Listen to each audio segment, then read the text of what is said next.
ਸਤਿ ਸ੍ਰੀ ਅਕਾਲ, ਸਵਾਗਤ ਹੈ ਤੁਹਾਡਾ। ਗੌਰਵ ਸ਼ੁਕਲਾ ਮੈਂ ਹਾਂ ਤੁਹਾਡੇ ਨਾਲ। ਇਸ ਖਾਸ ਪੇਸ਼ਕਸ਼ ਦੇ ਵਿੱਚ ਅੱਜ ਅਸੀਂ ਗੱਲ ਕਰਨੀ ਆ ਉਹਨਾਂ ਲੋਕਾਂ ਦੀ ਜੋ ਸੁਪਨਾ ਦੇਖਦੇ ਨੇ ਆਪਣੇ ਘਰ ਦਾ, ਔਰ ਇਹ ਸੁਪਨਾ ਹਰ ਕਿਸੇ ਦਾ ਹੁੰਦਾ ਹੈ ਕਿ ਉਹਨਾਂ ਦਾ ਆਪਣਾ ਘਰ ਹੋਵੇ, ਇੱਕ ਆਸ਼ੀਆਨਾ ਜਿਸ ਦੇ ਵਿੱਚ ਉਹ ਪਰਿਵਾਰ ਦੇ ਨਾਲ ਖੁਸ਼ੀ-ਖੁਸ਼ੀ ਰਹਿ ਸਕਣ।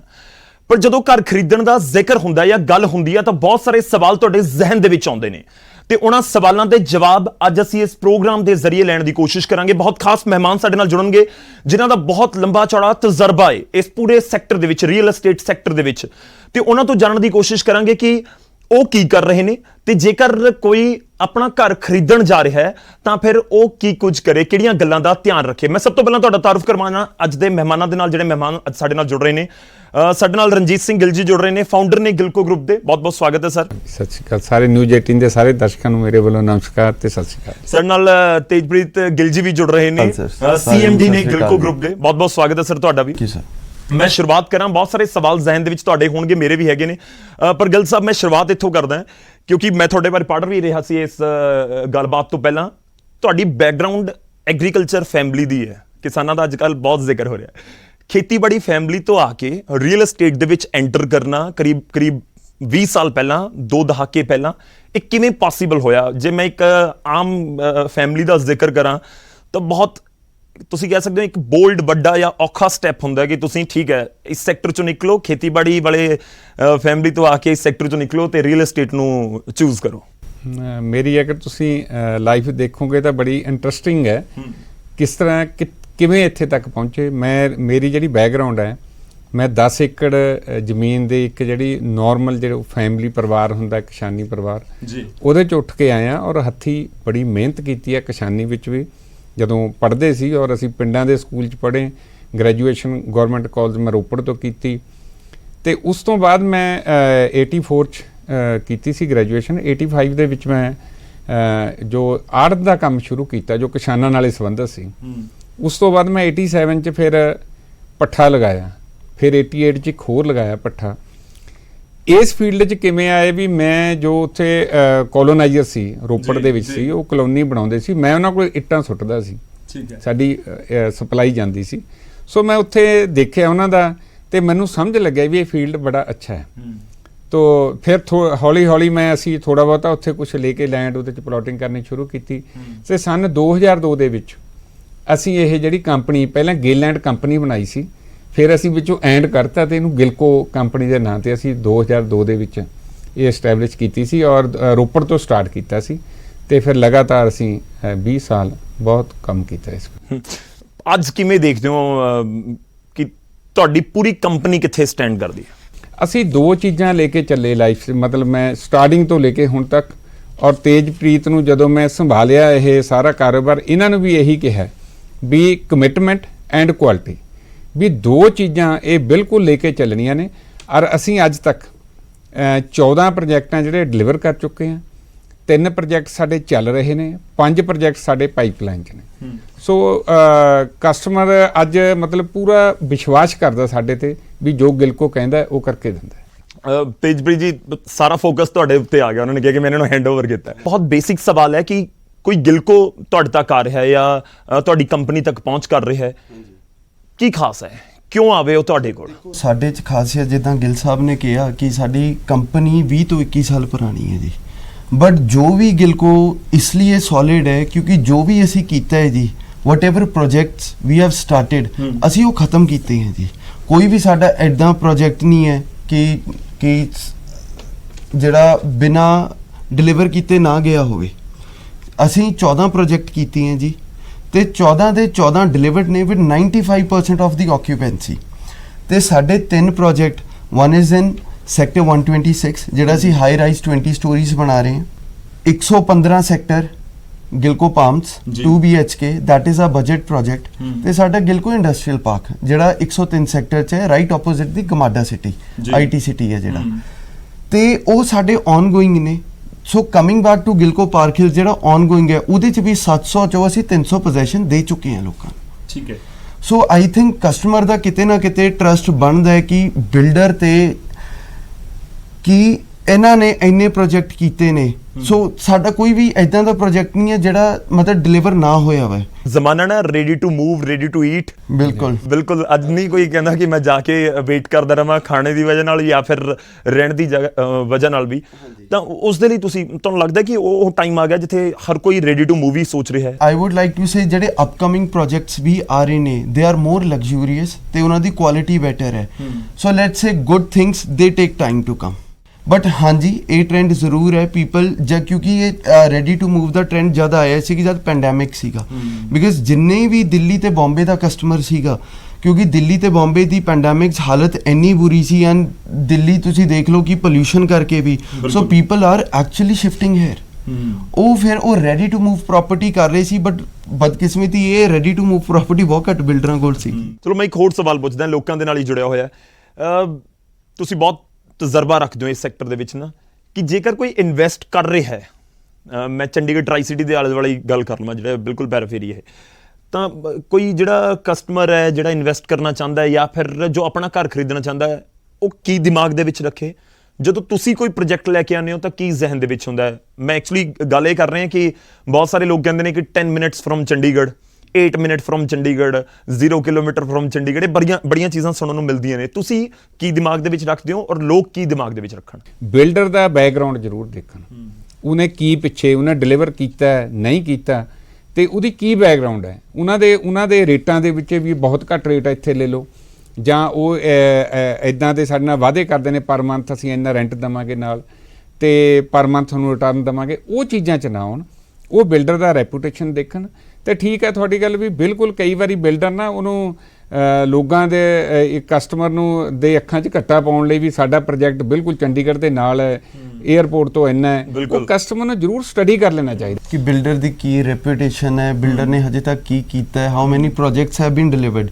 ਉਹ ਸਾਰਾ ਮੇਰੇ ਖਿਆਲ ਨਾਲ ਕਸਟਮਰ ਨੂੰ ਸਾਰਾ ਕੁਝ ਪਹਿਲਾਂ ਰਿਸਰਚ ਕਰਨੀ ਚਾਹੀਦੀ ਹੈ ਕੰਪਨੀ ਬਾਰੇ, ਬਿਕਾਜ਼ ਮਾਰਕੀਟ ਹੈ ਜੀ, ਮਾਰਕੀਟ ਤੁਹਾਡਾ ਵਰਡ ਆਫ ਮਾਊਥ ਨਾਲ ਹੀ ਤੁਹਾਡੀ ਰੈਪੂਟੇਸ਼ਨ ਦਾ ਪਤਾ ਲੱਗ ਜਾਂਦਾ ਹੈ ਜੀ। ਜਿੱਦਾਂ ਇਹ ਸਕੀਮਸ ਹੁੰਦੀਆਂ ਨੇ, ਇਹ ਚੀਜ਼ਾਂ ਤੋਂ ਦੂਰ ਰਹਿਣਾ ਚਾਹੀਦਾ ਹੈ, ਬਿਕਾਜ਼ ਇੱਕ ਬਿਲਡਰ ਦਾ ਕੰਮ ਬਿਜ਼ਨਸ ਹੈ, ਵਿਆਜ ਇਕੱਠਾ ਦੇਣਾ ਨਹੀਂ ਹੈ ਇੱਕ ਬਿਲਡਰ ਦਾ ਕੰਮ। ਉਹਦਾ ਸਰਕਲ ਕਮਾਉਣਾ ਕੰਮ ਨਹੀਂ, ਉਹਦਾ ਕੰਮ ਹੈ ਜੀ ਕਿ at the end of the day a person pays that builder.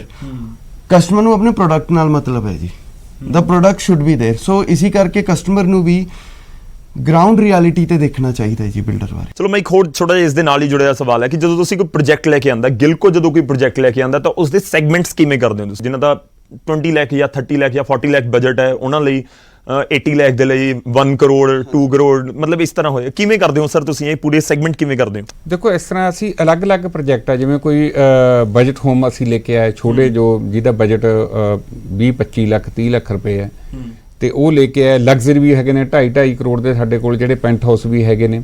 ਸੋ ਅਸੀਂ ਇੱਕ ਹੁਣ ਜਿਵੇਂ ਸਾਡਾ ਗਿਲਕੋ ਪਾਰਕ ਹਿੱਲ ਹੈ, ਅਸੀਂ ਉਹਨੂੰ ਮਿਕਸ ਵੀ ਲੈ ਕੇ ਆਏ ਹਾਂ ਵੀ ਜੇ ਕੋਈ ਘੱਟ ਬਜਟ ਵਾਲਾ 2 ਬੈਡਰੂਮ ਵਾਲਾ ਉਹਨੂੰ ਹੈ, 3 ਬੈਡਰੂਮ ਹੈ, 4 ਬੈਡਰੂਮ ਹੈ ਤੇ ਪੈਂਟ ਹਾਊਸ ਨੇ। ਸੋ ਅਸੀਂ ਕਸਟਮਰ ਦੀ ਡਿਮਾਂਡ ਵੀ, ਮਾਰਕੀਟ ਦਾ ਸਿਨੈਰੀਓ ਕੀ ਹੈ, ਉਸ ਹਿਸਾਬ ਨਾਲ ਅਸੀਂ ਜਿਹੜਾ ਪ੍ਰੋਜੈਕਟ ਆ ਉਹ ਅਸੀਂ ਉਹਦੀ ਸੈਗਮੈਂਟ ਅਲੱਗ-ਅਲੱਗ ਉਹਦੇ। ਮਤਲਬ ਇਹ ਕੋਈ ਪਰਸੈਂਟੇਜ ਹੁੰਦਾ ਹੈ ਕਿ ਜਿਹੜਾ ਬਿਲਕੁਲ 30 ਲੱਖ ਤੱਕ ਦਾ ਬਜਟ ਹੈ ਉਸ ਨੂੰ ਤੁਸੀਂ ਇੰਨੇ % ਲੋਕਾਂ ਦੇ ਲਈ ਰੱਖਦੇ ਹੋ ਜਾਂ ਇੰਨਾ ਆਪਣਾ ਹਿੱਸਾ ਰੱਖਦੇ ਹੋ? ਮੈਂ ਐਕਚੁਅਲੀ ਜਾਣਨਾ ਚਾਹੁੰਦਾ, ਲੋਕ ਵੀ ਜਾਣਨਾ ਚਾਹੁੰਦੇ ਹੋਣ ਕਿ ਜਿਹੜਾ ਤੁਸੀਂ 2 ਕਰੋੜ 2.5 ਕਰੋੜ 3 ਕਰੋੜ ਆ, ਉਹ ਕਿੰਨੇ % ਲੋਕ ਹੋਣਗੇ ਕਿ ਜਿਹੜਾ ਇੰਨਾ ਵੱਡੀ ਅਮਾਉਂਟ ਇਨਵੈਸਟ? ਨਹੀਂ, ਕਸਟਮਰ ਹੈਗਾ, ਹਰ ਇੱਕ ਦਾ ਕਸਟਮਰ ਹੈਗਾ। ਜਿਹੜੇ ਲਗਜ਼ਰੀ ਪ੍ਰੋਡਕਟ ਆ ਉਹਦਾ ਵੀ ਕਸਟਮਰ ਹੈਗਾ ਤੇ ਜਿਹੜੇ ਬਜਟ ਹੋਮ ਵਾਲੇ ਨੇ ਉਹਦਾ ਵੀ ਹੈਗਾ ਕਸਟਮਰ, ਹਰ ਚੀਜ਼ ਦਾ। ਲੇਕਿਨ ਅਸੀਂ ਉਹਨੂੰ ਜ਼ਿਆਦਾਤਰ ਅਸੀਂ ਜਿਹੜਾ ਜਿਹਦਾ ਬਜਟ ਘੱਟ ਵਾਲਾ ਉਸ ਤਰਫ ਜ਼ਿਆਦਾ ਰੱਖਦੇ ਨੇ, ਥੋੜਾ ਲਗਜ਼ਰੀ ਘੱਟ ਰੱਖਦੇ ਨੇ। ਚਲੋ ਮੈਂ ਇੱਕ ਅਗਲੇ ਸਟੈਪ ਦੇ ਵੱਲ ਵਧਦਾ ਕਿ ਚੈਲੰਜਸ ਜਿਸ ਤਰੀਕੇ ਨਾਲ ਇਸ ਪੂਰੇ ਸੈਗਮੈਂਟ ਦੇ ਵਿੱਚ ਹੈਗੀਆਂ ਨੇ, ਪੈਂਡੈਮਿਕ ਦਾ ਕਿੰਨਾ ਵੱਡਾ ਚੈਲੰਜ ਤੁਹਾਨੂੰ ਨਜ਼ਰ ਆਇਆ ਤੇ ਪੈਰਲਰ ਹੋਰ ਕਿਹੜੇ ਚੈਲੰਜਸ ਨੇ? ਮੈਂ ਸਿੱਧੇ ਤੌਰ ਤੇ ਕਹਾਂ ਕਿ ਇੱਕ ਬਿਲਡਰ ਦੇ ਤੌਰ ਦੇ ਉੱਤੇ ਤੁਹਾਨੂੰ ਗਵਰਨਮੈਂਟ ਤੋਂ ਕਿੰਨੀ ਹੈਲਪ ਦੀ ਜ਼ਰੂਰਤ ਹੁੰਦੀ ਹੈ? ਕਿਉਂਕਿ ਮੈਂ ਇੱਕ ਸੈਗਮੈਂਟ ਦੀ ਗੱਲ ਕਰ ਲਾਂ ਜਿਹੜਾ ਚੰਡੀਗੜ੍ਹ ਦੇ ਬਿਲਕੁਲ ਐਡਜੋਇਨਿੰਗ ਚੀਜ਼ਾਂ ਹੈਗੀਆਂ, ਉੱਥੇ ਕੋਈ ਸੜਕ ਨਹੀਂ ਬਣ ਰਹੀ। ਮੈਂ ਖਰੜ ਵਾਲੀ ਗੱਲ ਕਰ ਲਵਾਂ, ਉੱਥੇ ਪੁਲ ਨਹੀਂ ਬਣ ਰਿਹਾ ਸੀ, ਤਾਂ ਉਹ ਕਿੰਨਾ ਵੱਡਾ ਚੈਲੰਜ ਤੁਹਾਡੇ ਲਈ, ਗਿਲਕੋ ਦੇ ਲਈ ਸੀ? ਕਿਉਂਕਿ ਬਹੁਤ ਸਾਰੇ ਲੋਕ ਕਹਿੰਦੇ ਹੋਣੇ ਕਿ ਉੱਥੇ ਪੁਲ ਹੀ ਨਹੀਂ ਬਣ ਰਿਹਾ ਜੀ, ਉੱਥੇ ਬ੍ਰਿਜ ਨਹੀਂ ਬਣ ਰਿਹਾ, ਪਿਛਲੇ 4 ਸਾਲ ਤੋਂ ਬੜੀ ਦਿੱਕਤ ਹੋ ਰਹੀ ਹੈ, ਉਸ ਨੂੰ ਕਿਵੇਂ ਹੈਂਡਲ ਕਰਦੇ ਹੋ? ਨਹੀਂ, ਬਿਲਕੁਲ ਜੀ, ਲੋਕਾਂ ਨੂੰ ਦੇਖੋ ਬੜੀ ਪਰੇਸ਼ਾਨੀ ਤੋਂ ਬਹੁਤ ਜ਼ਿਆਦਾ ਆਈ ਹੈ, ਕਿਉਂਕਿ ਉੱਥੇ ਇੰਨੇ ਜਾਮ ਲੱਗਦੇ ਸੀ ਵੀ 2-2 ਜਿੱਥੇ 10 ਮਿੰਟ 'ਚ ਜਾਣਾ 2-2 ਘੰਟੇ ਲੋਕਾਂ ਦੇ ਲੱਗਦੇ ਸੀ। ਤੇ ਲੋਕਾਂ ਨੂੰ ਪਰ ਉਹ ਜਦੋਂ ਪੁਲ ਬਣਨਾ ਸ਼ੁਰੂ ਹੋਇਆ ਇੱਕ ਉਮੀਦ ਵੀ ਸੀ ਵੀ ਚਲੋ ਇਹ ਸਾਲ 1.5 ਸਾਲ 'ਚ ਤਿਆਰ ਹੋ ਜਾਏਗਾ ਤੇ ਜਿਹੜਾ ਟ੍ਰੈਫਿਕ ਦਾ ਉਹ ਸੋਲਵ ਹੋ ਜਾਏਗਾ, ਜੋ ਵੀ ਉੱਥੇ ਜਾਮ ਲੱਗਦੇ ਨੇ। ਸੋ ਆਫਟਰ ਕਰੋਨਾ ਬਿਲਡਰ ਨੂੰ ਫੇਸ ਤਾਂ ਬਹੁਤ ਕਰਨਾ ਪਿਆ। ਲੇਬਰ ਦੀ ਸਭ ਤੋਂ ਵੱਡੀ ਪ੍ਰੋਬਲਮ ਰਹੀ ਜੀ। ਸਭ ਤੋਂ ਵੱਡੀ ਪ੍ਰੋਬਲਮ ਸਾਨੂੰ ਬਿਲਡਰ ਨੂੰ ਲੇਬਰ ਦੀ ਰਹੀ ਹੈ, ਕਿਉਂਕਿ ਲੇਬਰ ਜੋ ਹੈਗੀ ਸੀ ਉਹ ਚਲੇ ਗਈ, ਉੱਥੋਂ ਦੂਜੀਆਂ ਸਟੇਟਾਂ ਤੋਂ ਆ ਨਹੀਂ ਸੀ ਰਹੀ। ਸੋ ਫੇਸ ਤਾਂ ਕੀਤਾ ਹੈ, ਪਰ ਲੇਕਿਨ ਉਸ ਟਾਈਮ 'ਚੋਂ ਫਿਰ ਹੌਲੀ ਹੌਲੀ ਅਸੀਂ ਨਿਕਲਦੇ ਗਏ। ਮੈਂ ਇਸੀ ਦੇ ਨਾਲ ਜੁੜਿਆ ਇੱਕ ਚੈਲੰਜ ਦੇ ਨਾਲ, ਕਿਉਂਕਿ ਜੋ ਮੈਂ ਸ਼ਾਇਦ ਪਹਿਲਾਂ ਵੀ ਗੱਲ ਕਰ ਰਿਹਾ ਸੀ ਕਿ 5-7 ਸਾਲ ਪਹਿਲਾਂ ਲੋਕ ਸਿਰਫ ਇਸੀ ਗੱਲ ਤੇ ਫੋਕਸ ਕਰਦੇ ਸੀ ਕਿ ਸੀਵਰੇਜ ਹੈ, ਜਿਹੜਾ ਪੀਣ ਵਾਲਾ ਪਾਣੀ ਉੱਥੇ ਆ ਰਿਹਾ। ਇਹ ਟੈਕਨੋਲੋਜੀ ਨੂੰ ਹੁਣ ਤੁਸੀਂ ਕਿਵੇਂ ਦੇਖਦੇ ਹੋ? ਕਿਉਂਕਿ ਬਹੁਤ ਸਾਰੀਆਂ ਚੀਜ਼ਾਂ ਜਿਹੜੇ ਅੱਜ ਕੱਲ ਬਿਲਕੁਲ ਜਿਹੜੇ ਆਮ ਲੋਕ ਆ ਉਹਨਾਂ ਨੂੰ ਚਾਹੀਦੀਆਂ ਔਰ ਜ਼ਰੂਰੀ ਹੋ ਗਈਆਂ, ਖਾਸ ਤੌਰ ਤੇ ਜਦੋਂ ਆਪਾਂ ਵਰਕ ਫਰਮ ਹੋਮ ਵਾਲਾ ਕਲਚਰ ਜਦੋਂ ਤੋਂ ਇੰਟਰੋਡਿਊਸ ਹੋਇਆ ਨਾ। ਬਿਲਕੁਲ। ਪਹਿਲਾਂ ਕੀ ਹੁੰਦਾ ਸੀਗਾ, ਪਹਿਲਾਂ ਜਿੱਦਾਂ ਐਜ਼ ਯੂ ਸੈਡ ਜਿੱਦਾਂ ਵਰਕ ਫਰਮ ਹੋਮ ਦਾ ਆਪਣਾ ਜਿਹੜਾ ਕਲਚਰ ਹੈ ਹੁਣ ਇੰਟਰੋਡਿਊਸ ਹੋਇਆ, so there are lot of places ਜਿੱਥੇ ਸਿਗਨਲ ਨਹੀਂ ਆਉਂਦੀ ਜੀ, ਜਿੱਥੇ ਸਿਗਨਲ ਦੀ ਹੈਗੀ। ਸੋ ਵਟ ਵੀ ਡੂ ਇਜ਼ ਜਿੱਦਾਂ ਅਸੀਂ ਕਸਟਮਰਸ ਨਾਲ ਕਰਕੇ, ਸਾਰਾ ਸੋਸਾਇਟੀ ਨਾਲ ਕਰਕੇ, because I think it should be mutual, ਉਹਨਾਂ ਨਾਲ ਗੱਲ ਕਰਕੇ we get the strengthening towers ਜਿਹੜੀ ਸਿਗਨਲ ਨੂੰ ਸਟਰੈਂਥ ਕਰਦੇ ਉਹ ਅਸੀਂ ਆਪਣੇ ਇੰਸਟਾਲ ਕਰਾ ਦਿੰਦੇ ਹਾਂ, ਤਾਂ ਕਿ ਜਿਹੜੇ ਸਾਡੇ ਐਟਲੀਸਟ ਸੋਸਾਇਟੀ ਦੇ ਕਸਟਮਰਸ ਨੇ, ਜਿਹੜੇ ਗਿਲਕੋ ਦੇ ਕਸਟਮਰਸ ਨੇ, ਉਹਨਾਂ ਨੂੰ ਪ੍ਰੋਪਰ ਸਿਗਨਲ ਮਿਲੇ। ਬਹੁਤ ਸਾਰੀਆਂ ਚੀਜ਼ਾਂ ਐਡ ਆਨ ਹੋ ਰਹੀਆਂ, ਪਰ ਸਿਕਿਉਰਿਟੀ ਵਾਲਾ ਇਸ਼ੂ ਪਹਿਲਾਂ ਵੀ ਸੀ ਔਰ ਅੱਜ ਵੀ ਹੈ। ਸਰ, ਕੀ ਉਹਦੇ ਲਈ ਮਤਲਬ ਇੱਕ ਬਿਲਡਰ ਦੇ ਤੌਰ ਦੇ ਉੱਤੇ ਰੀਅਲ ਐਸਟੇਟ ਸੈਕਟਰ ਦੇ ਵਿੱਚ ਕਿੰਨਾ ਵੱਡਾ ਚੈਲੰਜ ਹੈ? ਕਿਉਂਕਿ ਬਹੁਤ ਸਾਰੇ ਐਸੇ ਪ੍ਰੋਜੈਕਟ ਹੁੰਦੇ ਆ ਜਿਹੜੇ ਥੋੜਾ ਜਿਹਾ ਸ਼ਹਿਰ ਤੋਂ ਅਲੱਗ ਹੋ ਜਾਂਦੇ ਆ, ਜਾਂ ਐਸੀ ਜਗ੍ਹਾ ਹੁੰਦੀ ਹੈ ਜਦੋਂ ਬਿਲਕੁਲ ਨਵੇਂ ਡਿਵੈਲਪ ਹੋ ਰਹੇ ਹੁੰਦੇ ਆ, ਤਾਂ ਉਹ ਕਿੰਨਾ ਵੱਡਾ ਚੈਲੰਜ ਹੁੰਦਾ ਤੇ ਕਿਵੇਂ ਉਸ ਨੂੰ ਤੁਸੀਂ ਟੈਕਲ ਕਰਦੇ ਹੋ? ਦੇਖੋ, ਜਿਹੜੀ ਤਾਂ ਗੇਟਡ ਸਿਕਿਉਰਿਟੀ ਹੈ ਉਹ ਤਾਂ ਕੋਈ ਚੈਲੰਜ ਨਹੀਂ, ਕਿਉਂਕਿ ਉਹਨੂੰ ਪ੍ਰੋਪਰ ਅਗਰ ਮੇਨਟੇਨ ਕਰੇ ਤਾਂ ਕੋਈ ਐਸੀ ਗੱਲ ਨਹੀਂ।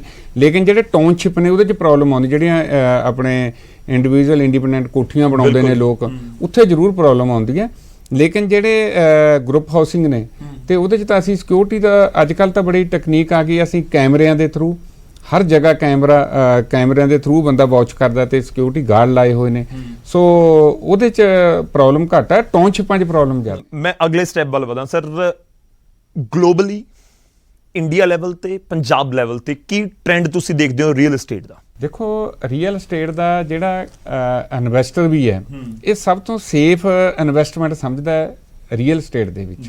ਜਿਹੜੇ ਇਨਵੈਸਟਰ ਨੇ, ਭਾਵੇਂ ਕੋਈ ਅੱਜ ਕੱਲ੍ਹ ਦੇਖੋ ਸ਼ੇਅਰ ਮਾਰਕੀਟ 'ਚ ਹੈ, ਪਰ ਇਹ ਲੋਕ ਨੇ ਜਿਹੜੇ ਇਹ ਜ਼ਿਆਦਾਤਰ ਸੇਫ ਸਮਝਦੇ ਨੇ ਵੀ ਜੇ ਅੱਜ ਚਲੋ ਪ੍ਰਾਪਰਟੀ ਨਹੀਂ ਵੀ ਹੋ ਰਹੀ ਤਾਂ ਸਾਲ ਨੂੰ, 2 ਸਾਲ ਨੂੰ, 4 ਸਾਲ ਨੂੰ ਇਹ ਸਾਡੀ ਇਨਵੈਸਟਮੈਂਟ ਵਧੇਗੀ। ਤੇ ਜਿਹੜਾ ਸਾਡਾ ਟਰਾਈ ਸਿਟੀ ਹੈ, ਇਹ ਤਾਂ ਦੇਖੋ ਆਫਟਰ ਕਰੋਨਾ ਵੀ ਇੰਨੀ ਜ਼ਿਆਦਾ ਇੱਥੇ ਤੇਜ਼ੀ ਰਹੀ ਹੈ, ਤੇ ਅਸੀਂ ਵੀ ਸੋਚਦੇ ਸੀ ਵੀ ਇੰਨਾ ਕਿੱਥੋਂ ਕਸਟਮਰ ਆ ਗਿਆ। ਉਹ ਲੋਕਾਂ ਨੇ ਪਤਾ ਨਹੀਂ ਤਾਂ ਕਰੋਨਾ 'ਚ ਜੋ ਰੈਂਟ ਤੇ ਰਹਿੰਦੇ ਸੀ, ਜਿਨ੍ਹਾਂ ਕੋਲ ਘਰ ਨਹੀਂ ਸੀ, ਜਾਂ ਤਾਂ ਉਹਨਾਂ ਨੂੰ ਇਹ ਹੋ ਗਿਆ ਵੀ ਘਰ ਆਪਣਾ ਹੋਣਾ ਬਹੁਤ ਜ਼ਰੂਰੀ ਹੈ। ਸੋ ਤੁਸੀਂ ਇਹ ਦੇਖ ਲਓ ਵੀ ਫਲੈਟ ਜੋ ਰੈਡੀ ਟੂ ਮੂਵ ਸੀ, ਕਿਸੇ ਨੂੰ ਕੁਝ ਨਹੀਂ ਮਿਲਿਆ। ਸਾਰੇ ਟੋਟਲ ਮੇਰਾ ਖਿਆਲ ਬਹੁਤ ਜ਼ਿਆਦਾ, ਮੇਰਾ ਖਿਆਲ 25 ਤੋਂ 30% ਮਾਰਕੀਟ ਜਿਹੜੀ ਅੱਪ ਗਈ ਹੈ ਉਸ ਟਾਈਮ। ਤੁਹਾਡਾ ਵਿਜ਼ਨ ਕੀ ਕਹਿੰਦਾ? ਤੁਹਾਡੀ ਨਜ਼ਰ ਕੀ ਕਹਿੰਦੀ ਹੈ? ਮੈਂ ਚੰਡੀਗੜ੍ਹ ਦੇ ਲਈ ਪੁੱਛ ਰਿਹਾ ਕਿਉਂਕਿ ਫੈਲ ਤਾਂ ਰਿਹਾ ਹੈ, ਪਹਿਲਾਂ ਚੰਡੀਗੜ੍ਹ ਸੀ, ਹੁਣ ਜ਼ੀਰਕਪੁਰ, ਖਰੜ ਸਭ ਵਿੱਚ ਆ ਰਹੇ ਹੈ। ਅੱਜ ਤੋਂ 10 ਸਾਲ ਬਾਅਦ ਤੁਸੀਂ ਕਿਵੇਂ ਦੇਖਦੇ ਹੋ? ਕਿ ਮੈਂ ਇਹ ਇਮੇਜਿਨ ਕਰਾਂ ਕਿ ਰੋਪੜ ਵੀ ਮਿਕਸ ਹੋ ਜਾਏਗਾ, ਮੈਂ ਇਮੇਜਿਨ ਕਰਾਂ ਕਿ ਅੰਬਾਲਾ ਵੀ ਮਿਕਸ ਹੋ ਜਾਏਗਾ, ਇਮੇਜਿਨ ਕਰਾਂ ਕਿ ਫਤਿਹਗੜ੍ਹ ਸਾਹਿਬ ਵੀ ਮਿਕਸ ਹੋ ਜਾਏਗਾ, ਕਿ ਕਾਈਂਡ ਆਫ ਦਿੱਲੀ ਐਨਸੀਆਰ? ਜੀ ਬਿਲਕੁਲ ਠੀਕ ਹੈ। ਜਿਸ ਹਿਸਾਬ ਨਾਲ ਇੱਥੇ ਲੋਕ ਆ ਰਹੇ ਨੇ, ਕਿਉਂਕਿ ਇੱਥੇ ਦਿੱਲੀ ਦਾ ਕਸਟਮਰ ਆਉਣਾ ਸ਼ੁਰੂ ਹੋ ਗਿਆ, ਹਿਮਾਚਲ ਮੈਕਸਿਮਮ ਲੋਕ ਇੱਥੇ ਆ ਗਏ ਨੇ, J&K ਤੋਂ ਲੋਕ ਆ ਗਏ ਨੇ, ਪੰਜਾਬ ਦੇ ਜੋ ਸਾਡੇ ਦੂਸਰੇ ਇੱਧਰ ਬਠਿੰਡਾ ਹੈ, ਅੰਮ੍ਰਿਤਸਰ ਹੈ, ਉਹ ਲੋਕ ਆ ਕੇ ਇੱਥੇ ਹਨ। ਸੋ ਲੱਗਦਾ ਵੀ ਇਹ ਜਿਵੇਂ ਕੁਰਾਲੀ ਹੈ ਤੇ ਬਾਕੀ ਰੋਪੜ ਤੱਕ ਵੀ ਇਹ ਮਿਕਸ ਹੋ ਸਕਦਾ, ਉਧਰ ਅੰਬਾਲੇ ਤੱਕ ਵੀ ਜਾ ਸਕਦਾ। ਬਹੁਤ ਮਤਲਬ ਸਾਡੇ, ਮੈਂ ਖਰੜ ਦੀ ਗੱਲ ਕਰਦਾ ਜੀ, ਅਸੀਂ 2004 ਦੇ ਵਿੱਚ ਇੱਥੇ ਪ੍ਰੋਜੈਕਟ ਸਟਾਰਟ ਕੀਤਾ ਸੀ ਤੇ ਉਦੋਂ ਆਬਾਦੀ ਸਾਰੀ ਹੈਗੀ ਸੀ 40-42 ਹਜ਼ਾਰ, ਤੇ ਅੱਜ 3 ਲੱਖ ਤੋਂ ਵੱਧ ਦੀ ਆਬਾਦੀ ਦਾ ਸ਼ਹਿਰ ਹੈ ਜੀ। ਸੋ ਆਬਾਦੀ ਦਿਨ ਰਾਤ ਚਾਰੋਂ ਪਾਸੇ ਨੂੰ ਵੱਧ ਰਹੀ ਹੈ, ਤੇ ਕਿਸੇ ਟਾਈਮ ਵਾਕਈ ਇਹ NCR ਦੀ ਤਰ੍ਹਾਂ ਹੋ ਜਾਏਗਾ, ਸਾਰੇ ਇਕੱਠੇ ਹੋ ਜਾਣਗੇ। ਮਤਲਬ ਤੁਸੀਂ ਕਹਿ ਰਹੇ ਹੋ ਕਿ 10 ਸਾਲ ਬਾਅਦ ਹੋ ਸਕਦਾ ਕਿ ਬਹੁਤ ਵੱਡਾ ਹੋ ਜਾਏ। ਜਿਹੜੇ ਰੋਪੜ ਵਾਲੇ ਨੂੰ ਲੱਗ ਰਿਹਾ ਕਿ ਬਹੁਤ ਦੂਰ ਹੈ, ਉਹ ਵੀ ਆਉਣ ਵਾਲੇ ਟਾਈਮ ਦੇ ਵਿੱਚ ਅੱਗੇ ਆ ਜਾਣ। ਚਲੋ ਸਰ, ਮੈਂ ਆਖਰੀ 2-3 ਸਵਾਲ ਜ਼ਰੂਰ ਲਵਾਂਗਾ। ਇੱਕ ਤਾਂ ਤੇਜਪ੍ਰੀਤ ਜੀ, ਕਿਉਂਕਿ ਤੁਸੀਂ ਸਰ ਨੇ ਪਹਿਲਾਂ ਹੀ ਜ਼ਿਕਰ ਕਰ ਦਿੱਤਾ ਕਿ ਤੁਹਾਡੇ ਮੋਢਿਆਂ ਦੇ ਉੱਤੇ ਹੈ ਸਭ ਕੁਝ, ਵਿਜ਼ਨ ਕੀ ਹੈ ਗਿਲਕੋ ਗਰੁੱਪ ਦੇ CMD ਦਾ? ਲੋਕ ਜਾਣਨਾ ਚਾਹੁੰਦੇ ਹੋਣਗੇ ਜਿਹੜੇ ਤੁਹਾਡੇ ਨਾਲ ਆ ਕੇ ਜੁੜਨਾ ਚਾਹੁੰਦੇ ਨੇ, ਜਾਂ ਤੁਹਾਡੀ ਟਾਊਨਸ਼ਿਪ ਦੇ ਵਿੱਚ ਇਨਵੈਸਟ, ਜਾਂ ਫਿਰ ਆਪਣੀ ਜ਼ਿੰਦਗੀ ਭਰ ਦੀ ਰਕਮ ਲਗਾਉਣਾ ਚਾਹੁੰਦੇ ਆ। ਸਰ, ਮੇਰਾ ਵਿਜ਼ਨ ਇਹ ਹੈ ਜੀ, ਨਾ ਉਹ ਜਿੱਦਾਂ ਅਸੀਂ ਹੁਣ ਪੈਂਡੈਮਿਕ 'ਚ ਕੀ ਕੀਤਾ ਸੀਗਾ ਜੀ, ਕੀਪਿੰਗ ਦੀ ਪੈਂਡੈਮਿਕ ਇਨ ਵਿਊ, ਅਸੀਂ ਸਰ 2 BHK ਸਟਾਰਟ ਕੀਤਾ ਕਿਉਂਕਿ ਕਈ ਆਬਵੀਅਸਲੀ ਜਿਹੜੇ ਲੋਕ ਨਹੀਂ ਜ਼ਿਆਦਾ ਮਤਲਬ ਬਜਟ ਉਹਨਾਂ ਦਾ ਹੈਗਾ, ਅਸੀਂ 2 BHK we are starting it from 2590 ਤੇ ਸਾਡਾ 30-32 ਲੱਖ ਤੱਕ ਜਾਂਦਾ ਹੈ। ਦਿਸ ਇਜ਼ ਆਰ ਸਮੋਲੈਸਟ ਮਤਲਬ ਬਜਟ ਵਾਲਾ ਸਾਡਾ ਪ੍ਰੋਡਕਟ ਹੈ। ਨਾਓ ਜਿਹੜੇ ਸਾਡੇ ਫਿਊਚਰ ਪ੍ਰੋਜੈਕਟਸ ਆ ਰਹੇ ਨੇ, ਫਿਊਚਰ ਪ੍ਰੋਜੈਕਟ ਹੁਣ ਅਸੀਂ ਵੀ applied for the permission, let's see 35 stories ਦਾ ਅਸੀਂ ਪ੍ਰੋਜੈਕਟ ਲੈ ਕੇ ਆ ਰਹੇ ਹਾਂ ਜੀ। ਤੇ ਹੁਣ ਅਸੀਂ ਲਗਜ਼ਰੀ ਚ ਇਸ ਲੈਵਲ ਦੀ ਲਗਜ਼ਰੀ ਚ ਜਾ ਰਹੇ ਹਾਂ that we are getting it design firm Morphogenesis ਵਿਚ is the leading firm of India in architecture. ਇਹ ਦਿੱਲੀ ਦੀ ਫਰਮ ਹੈ ਜੀ ਤੇ ਅਸੀਂ ਉਹਨਾਂ ਤੋਂ ਡਿਜ਼ਾਈਨ ਕਰਵਾ ਰਹੇ ਹਾਂ। ਐਂਡ ਬਾਕੀ ਸਾਡੇ 5 ਪ੍ਰੋਜੈਕਟ ਨੇ ਜਿਹੜੇ ਫਿਊਚਰਲੀ ਉਹ ਸਾਡੇ ਲਾਈਨਡ ਅਪ ਨੇ। ਸਰ ਇੱਕ ਤੁਹਾਡੇ ਜਿਹੜੇ ਮੈਨੂੰ ਲੱਗ ਰਿਹਾ ਕਿ ਨੈਕਸਟ ਸਟੈਪ ਹੋਏਗਾ ਬਿਲਡਰ ਟਰਨਸ ਪੋਲੀਟੀਸ਼ੀਅਨ, ਇਹ ਕਿਉਂ, ਕਿਵੇਂ? ਤੇ ਲੋਕ ਇਹ ਵੀ ਜਾਣਨਾ ਚਾਹੁੰਦੇ ਕਿ ਇਸ ਦਾ ਇੰਪੈਕਟ ਤੁਹਾਡੇ ਜਿਹੜਾ ਗਿਲਕੋ ਗਰੁੱਪ ਹੈ ਜਾਂ ਇਸ ਦੇ ਉੱਤੇ ਕਿਸੇ ਤਰੀਕੇ ਨਾਲ ਆਏਗਾ, ਨੈਗੇਟਿਵ ਪੋਜ਼ਿਟਿਵ, ਕਿਵੇਂ ਸੋਚਦੇ ਹੋ ਤੁਸੀਂ? ਦੇਖੋ, ਪਹਿਲਾਂ ਤਾਂ ਮੈਂ ਤੁਹਾਨੂੰ ਦੱਸਿਆ ਵੀ ਅਸੀਂ ਬਹੁਤ ਥੱਲੇ ਫੈਮਿਲੀ 'ਚ ਉੱਠ ਕੇ ਆਏ ਹਾਂ ਤੇ ਸਮਾਜ ਸੇਵਾ ਨਾਲ ਸਾਡੇ ਪੇਰੈਂਟਸ ਵੀ ਜੁੜੇ ਹੋਏ ਸੀ ਤੇ ਸਾਨੂੰ ਵੀ ਉਹਨਾਂ ਨੇ ਛੋਟੇ ਹੁੰਦੇ ਤੋਂ ਲੈ ਕੇ ਇਸ ਤਰਫ ਲਾਇਆ ਹੋਇਆ ਸੀ। ਮੈਂ ਪਹਿਲਾਂ ਪਿੰਡ ਦਾ ਸਰਪੰਚ ਵੀ ਰਿਹਾ, ਬਲਾਕ ਸੰਮਤੀ ਮੈਂਬਰ ਵੀ ਰਿਹਾ। ਉਹ ਥੋੜਾ ਜਿਹਾ ਝੁਕਾਅ ਪੋਲੀਟੀਕਲੀ ਹੈਗਾ ਸੀ, ਪਰ ਹੁਣ ਇਸ ਲੈਵਲ ਤੇ ਕੰਪਨੀ ਜਦੋਂ ਪਹੁੰਚ ਗਈ ਹੈ ਤੇ ਬੜਾ ਕੰਮ ਕੀਤਾ ਮੈਂ ਕੰਪਨੀ ਲਈ। ਤੇ ਜਦੋਂ ਹੁਣ ਇਹ ਤੇਜਪ੍ਰੀਤ ਉਹਨਾਂ ਨੇ ਮੈਨੂੰ ਲੱਗਿਆ ਵੀ ਇਹ ਸੰਭਾਲ ਲੈਣਗੇ, ਫਿਰ ਮੇਰੇ ਇੱਕ ਮਨ ਦੀ ਖਾਸ ਸੀ ਵੀ ਜਿਸ ਸਮਾਜ ਨੇ ਮੈਨੂੰ ਇੰਨਾ ਕੁਝ ਦਿੱਤਾ ਹੈ, ਜਿਹੜੇ ਸਮਾਜ ਨੇ ਮੈਨੂੰ ਇੱਥੇ ਤੱਕ ਪਹੁੰਚਾਇਆ, ਵੀ ਹੁਣ ਜੋ ਮੇਰੀ ਲਾਈਫ ਹੈਗੀ ਮੈਂ ਉਹ ਸਮਾਜ ਲਈ ਲਗਾਣੀ ਹੈ ਜੀ। ਇਹਦੇ 'ਚ ਕੋਈ ਨੈਗੇਟਿਵ ਪੋਜ਼ਿਟਿਵ ਸਾਡਾ ਕੋਈ ਪੋਲੀਟੀਕਲੀ ਅਸੀਂ ਕੋਈ ਫਾਇਦੇ ਲੈਣੇ ਜਾਂ ਪੋਲੀਟੀਕਲੀ ਸਾਡਾ ਕੋਈ ਨੁਕਸਾਨ ਹੋਊਗਾ, ਮੈਂ ਬਿਲਕੁਲ ਸੋਚ ਕੇ ਨਹੀਂ ਚੱਲ ਰਿਹਾ। ਸਿਰਫ ਤੇ ਸਿਰਫ ਲੋਕਾਂ ਦੀ ਸੇਵਾ, ਵੀ ਜਿਸ ਸਮਾਜ ਨੇ ਮੈਨੂੰ ਇੱਕ ਜ਼ਮੀਨ ਤੋਂ ਉਠਾ ਕੇ ਇੱਥੇ ਤੱਕ ਉਸਮਾਨ ਤੱਕ ਪਹੁੰਚਾ ਦਿੱਤਾ, ਤੇ ਹੁਣ ਮੈਂ ਕਿਉਂਕਿ ਮੈਂ ਉਹ ਪ੍ਰੋਬਲਮਸ ਫੇਸ ਕੀਤੀਆਂ ਨੇ, ਅਸੀਂ ਉਹਨਾਂ ਫੈਮਲੀਆਂ 'ਚੋਂ ਆਏ ਹਾਂ ਵੀ ਉਹ ਪ੍ਰੋਬਲਮਸ ਅਸੀਂ ਜੋ ਫੇਸ ਕੀਤੀਆਂ ਨੇ ਉਹ ਲੋਕ ਵੀ ਫੇਸ ਕਰ ਰਹੇ ਨੇ, ਵੀ ਕਿਸੇ ਨਾ ਕਿਸੇ ਤਰੀਕੇ ਅਸੀਂ ਕਿਉਂਕਿ ਜਦੋਂ ਤੁਸੀਂ ਸਮਾਜ ਸੇਵਾ ਦੇ ਵਿੱਚ ਮੈਂ ਇਕੱਲਾ ਕਰੂੰਗਾ, ਮੇਰੇ 2 ਹੱਥ ਨੇ, ਅਗਰ ਤੁਸੀਂ ਪੋਲੀਟੀਕਲੀ ਜੁੜ ਜਾਓਗੇ ਤੇ ਹਜ਼ਾਰਾਂ ਹੱਥ ਤੁਹਾਡੇ ਨਾਲ ਹੋਰ ਜੁੜ ਜਾਣਗੇ। ਐਕਚੁਅਲੀ ਕੀ ਹੈ ਕਿ ਪੋਲੀਟੀਸ਼ੀਅਨਸ ਦੀ ਰੈਪੂਟੇਸ਼ਨ ਬਹੁਤ ਜ਼ਿਆਦਾ ਵਧੀਆ ਨਹੀਂ ਹੈ, ਹਾਲਾਂਕਿ ਪੰਜੋਂ ਉਂਗਲਾਂ ਬਰਾਬਰ ਨਹੀਂ ਹੁੰਦੀਆਂ, ਪਰ ਬਹੁਤ ਜ਼ਿਆਦਾ ਵਧੀਆ ਰੈਪੂਟੇਸ਼ਨ ਨਹੀਂ ਹੈ। ਇੱਕ ਧਾਰਨਾ ਬਣੀ ਹੋਈ ਹੈ ਲੋਕਾਂ ਦੇ ਜ਼ਿਹਨ ਦੇ ਵਿੱਚ ਨਾ, ਤਾਂ ਮੈਂ ਇਸ ਕਰਕੇ ਸਵਾਲ ਪੁੱਛ ਰਿਹਾ। ਧਾਰਨਾ ਨਹੀਂ ਜੀ, ਇਹ ਸਹੀ ਵੀ ਹੈ, ਲੋਕ ਵੀ ਕਹਿੰਦੇ ਨੇ, ਹਰ ਇੱਕ ਗੱਲ ਸਹੀ ਵੀ ਹੈ ਵੀ ਜ਼ਿਆਦਾਤਰ ਲੋਕਾਂ ਨੇ ਇਹਨੂੰ ਪੋਲੀਟਿਕਸ ਨੂੰ ਬਿਜ਼ਨਸ ਬਣਾ ਲਿਆ, ਵੀ ਆਪਾਂ ਆਪਣਾ ਪੋਲੀਟੀਕਲੀ ਆਓ ਤੇ ਤੁਹਾਡੇ ਸਾਹਮਣੇ ਆ ਵੀ ਕਰੋੜਾਂ ਰੁਪਏ ਇਕੱਠਾ ਕਰਕੇ ਤੇ ਉਹ 5 ਸਾਲ 'ਚ ਪਹਿਲਾਂ ਕੁਝ ਨਹੀਂ, 5 ਸਾਲ 'ਚ ਉਹ ਕਿੱਥੇ ਪਹੁੰਚ ਜਾਂਦਾ। ਲੇਕਿਨ ਸਾਡਾ ਬਿਲਕੁਲ ਉਲਟਾ ਹੈ, ਜੇ ਸਾਡਾ ਮਕਸਦ ਪੈਸੇ ਹੀ ਕਮਾਉਣਾ ਹੁੰਦਾ ਤੇ ਸਾਡਾ ਗਿਲਕੋ ਗਰੁੱਪ ਇਸ ਲੈਵਲ ਤੇ ਪਹੁੰਚਿਆ, ਪੈਸੇ ਤਾਂ ਅਸੀਂ ਕਮਾ ਹੀ ਰਹੇ ਸੀ। ਤੋ ਇੱਧਰ ਆਉਣਾ ਸਿਰਫ ਤੇ ਸਿਰਫ ਮੇਰਾ ਸੇਵਾ ਭਾਵਨਾ ਨਾਲ ਹੈ। ਚਲੋ ਸ਼ੁਕਰੀਆ ਸਰ, ਬਹੁਤ ਬਹੁਤ ਧੰਨਵਾਦ ਨਿਊਜ਼ 18 ਦੇ ਨਾਲ ਜੁੜਨ ਦੇ ਲਈ। ਤੇਜਪ੍ਰੀਤ ਜੀ ਤੁਹਾਡਾ ਵੀ ਬਹੁਤ ਬਹੁਤ ਧੰਨਵਾਦ। ਫਿਲਹਾਲ ਇਸ ਖਾਸ ਪੇਸ਼ਕਸ਼ ਦੇ ਵਿੱਚ ਨਹੀਂ, ਮੈਨੂੰ ਇਜਾਜ਼ਤ ਦਿਓ, ਧੰਨਵਾਦ।